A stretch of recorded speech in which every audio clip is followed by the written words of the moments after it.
Excel Techno School, Guruvayanakere, Venur. Admission open now. ಅಮಾವಾಸ್ಯೆ ದಿನ ಚಂದ್ರ ಇರೋದಿಲ್ಲ ಸಿದ್ದರಾಮಯ್ಯನವರೇ. ಚಂದ್ರನ ನೋಡಿ ಪೂಜೆ ಮಾಡುವವರ ಜೊತೆ ಜಾಸ್ತಿ ಇದ್ದೀರಾ ನೀವು. ಅದಕ್ಕಾಗಿಯೇ ಸೂರ್ಯ ಚಂದ್ರನ ಬಗ್ಗೆ ಕನ್ಫ್ಯೂಸ್ ಆಗಿದ್ದೀರಾ. ತಮ್ಮನ್ನ ಅಮಾವಾಸ್ಯೆ ಎಂದಿದ್ದ ಸಿಎಂಗೆ ಬೆಂಗಳೂರು ದಕ್ಷಿಣ ಲೋಕಸಭಾ ಕ್ಷೇತ್ರದ ಬಿಜೆಪಿ ಸಂಸದ ತೇಜಸ್ವಿ ಸೂರ್ಯ ಚಾಂದನ್ನ ಕೊಟ್ಟಿದ್ದಾರೆ. ಸೂರ್ಯ ಚಂದ್ರ ಪೂಜೆ ಮಾಡುವವರು ತಿಳಿದು ಹೇಳಿಕೆಯನ್ನ ಕೊಡಿ. ವರ್ಷದ 365 ದಿನಗಳು ಸೂರ್ಯ ಪ್ರಕಾಶಮಾನವಾಗಿ ಇರ್ತಾನೆ, ಬೆಳಗುತ್ತಾನೆ. ಅಮಾವಾಸ್ಯೆಯ ದಿನವೂ ಕೂಡ ಸೂರ್ಯ ಪ್ರಕಾಶಿಸ್ತಾನೆ. ಈ ಬೇಸಿಕ್ ಅರ್ಥ ಮಾಡ್ಕೊಳ್ಳಿ ಅಂತ ಸಂಸದ ತೇಜಸ್ವಿ ಸೂರ್ಯ ಚಂದ್ರ ಗ್ರಹಣದ ಪಾಠವನ್ನ ರಾಜ್ಯದ ಮುಖ್ಯಮಂತ್ರಿ ಸಿದ್ದರಾಮಯ್ಯನವರಿಗೆ ಮಾಡಿದ್ದಾರೆ. ಇವತ್ತು ಬೆಂಗಳೂರಿನ ಬಿಜೆಪಿ ಕಚೇರಿ ಜಗನ್ನಾಥ ಭವನದಲ್ಲಿ ಅವರು ಮಾಧ್ಯಮದ ಮುಂದೆ ಮಾತನಾಡಿ ಈ ಹೇಳಿಕೆಯನ್ನು ಕೊಟ್ಟಿದ್ದಾರೆ. ಪ್ರತಿ ಬಾರಿಯೂ ನನಗೆ ಆಶ್ಚರ್ಯ ಆಗೋದೇನು ಅಂತಂದ್ರೆ, ಸಿದ್ದರಾಮಯ್ಯನವರು ಹಿರಿಯರಿದ್ದಾರೆ, ಲೋಕಾನುಭವ ಇರೋರಿದ್ದಾರೆ.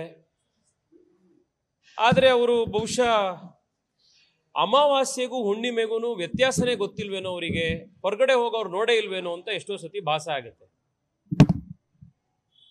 ಅಮಾವಾಸ್ಯೆ ದಿವಸನೂ ಸೂರ್ಯ ಇರ್ತಾನೆ, ಹುಣ್ಣಿಮೆ ದಿನನೂ ಸೂರ್ಯ ಇರ್ತಾನೆ.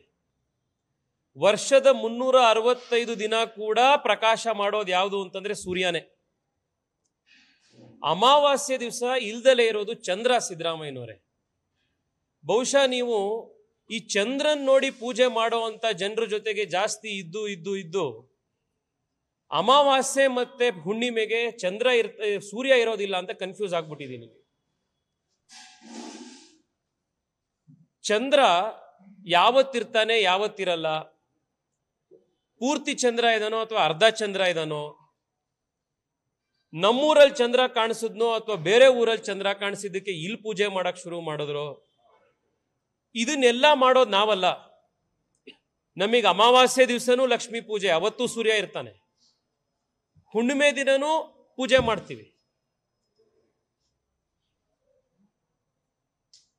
ಈ ಸೂರ್ಯಂಗೂ ಚಂದ್ರಂಗೂ, ಸೂರ್ಯನ ಪೂಜೆ ಮಾಡೋರ್ಗೂ ಚಂದ್ರನ ಪೂಜೆ ಮಾಡೋರ್ಗೂ ವ್ಯತ್ಯಾಸ ತಿಳ್ಕೊಂಡು, ಅಮಾವಾಸ್ಯೆಗೂ ಹುಣ್ಣಿಮೆಗೂ ವ್ಯತ್ಯಾಸ ತಿಳ್ಕೊಂಡು ಮುಂದೆ ಈ ರೀತಿ ಹೇಳಿಕೆಗಳನ್ನು ಕೊಡಿ. ಸೂರ್ಯ ವರ್ಷದ 365 ದಿವಸನೂ ಇರ್ತಾನೆ. ಹುಣ್ಣಿಮೆ ದಿವಸ ಎಷ್ಟು ಪ್ರಕಾಶಮಾನವಾಗಿ ಸೂರ್ಯ ಇರ್ತಾನೋ ಅಷ್ಟೇ ಪ್ರಕಾಶಮಾನವಾಗಿ ಅಮಾವಾಸ್ಯೆ ದಿವಸನೂ ಸೂರ್ಯ ಇರ್ತಾನೆ. ಈ ಒಂದು ಬೇಸಿಕ್ನ ತಾವು ಅರ್ಥ ಮಾಡ್ಕೊಳ್ಳಿ ಅಂತ ಮಾನ್ಯ ಮುಖ್ಯಮಂತ್ರಿಗಳಿಗೆ ನಾನು ಇವತ್ತು ಮನವಿ ಮಾಡ್ತಾ ಇದ್ದೀನಿ. ಎರಡನೇದು, ಸಿದ್ದರಾಮಯ್ಯನವ್ರ ಮೇಲೂ ನಾನು ವೈಯಕ್ತಿಕವಾಗಿ ಒಂದಿಷ್ಟು ಮಾತನಾಡ್ಬೋದು. ಆದರೆ ನಾನು 24 ಲಕ್ಷ ಜನ ಆಯ್ಕೆ ಮಾಡಿರುವಂಥ ಒಬ್ಬ ಸಂಸದನಾಗಿ ಸಾಂವಿಧಾನಿಕ ಹುದ್ದೆಯಲ್ಲಿರಬೇಕಾದಾಗ ಆ ರೀತಿಯ ಮಾತುಗಳು ನನಗೆ ಶೋಭೆ ತರೋದಿಲ್ಲ. ನಾನು ಹಿಂದೆ ಕೂಡ ಇದೇ ರೀತಿಯವರು ಟೀಕೆ ಮಾಡಿದಾಗ ನಾನು ಹೇಳಿದ್ದೆ, ಸಿದ್ದರಾಮಯ್ಯನವರು ನಮ್ಮ ತಂದೆ ವಯಸ್ಸಿನವರು, ನಾನು ವೈಯಕ್ತಿಕ ಟೀಕೆ ಅವ್ರ ಬಗ್ಗೆ ಇನ್ನೊಬ್ಬರ ಬಗ್ಗೆ ನಾನು ಮಾಡೋದಿಲ್ಲ, ನನ್ನ ರಾಜಕಾರಣದ ಸಂಸ್ಕಾರ ಅದಲ್ಲ ಅಂತ.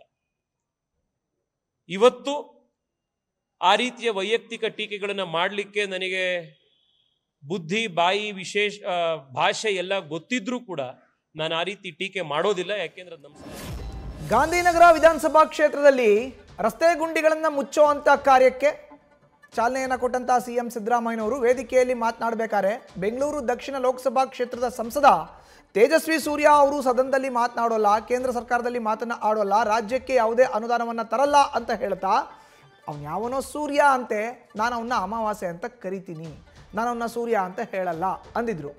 ಅದಕ್ಕೆ ಕೌಂಟರ್ ಕೊಟ್ಟಂತ ಬೆಂಗಳೂರು ದಕ್ಷಿಣ ಲೋಕಸಭಾ ಕ್ಷೇತ್ರದ ಬಿಜೆಪಿಯ ಸಂಸದ ತೇಜಸ್ವಿ ಸೂರ್ಯ, 365 ದಿನ ಕೂಡ ಸೂರ್ಯ ಇರ್ತಾನೆ, ಚಂದ್ರ ಅಮಾವಾಸ್ಯೆ ಇರಲ್ಲ. ಮೋಸ್ಟ್ ಪ್ರಾಬಬ್ಲಿ ನೀವು ಚಂದ್ರನನ್ನ ಪೂಜೆ ಮಾಡೋರ ಜೊತೆ ಇದ್ದು ಸೂರ್ಯಂಗೂ ಚಂದ್ರಂಗೂ ಅಮಾವಾಸ್ಯೆಗೂ ಹುಣ್ಣಿಮೆಗೂ ನಿಮಗೆ ವ್ಯತ್ಯಾಸನೇ ಗೊತ್ತಾಗ್ತಾ ಇಲ್ಲ ಸಿದ್ದರಾಮಯ್ಯನವರೇ ಅಂತ ಪಾಠವನ್ನು ಮಾಡಿದ್ದಾರೆ.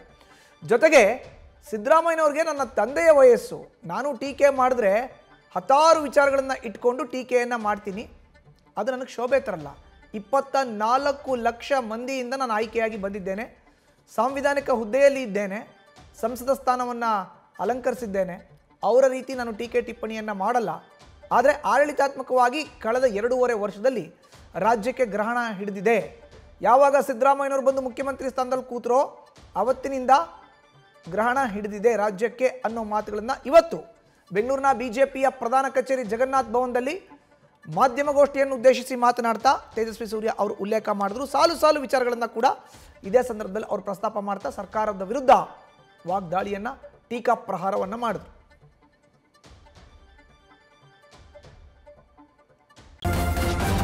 ನ್ಯೂಸ್ ಫಸ್ಟ್ ನಿರ್ಭೀತಿಯಿಂದ ನಿಮ್ಮ ಪರವಾಗಿ.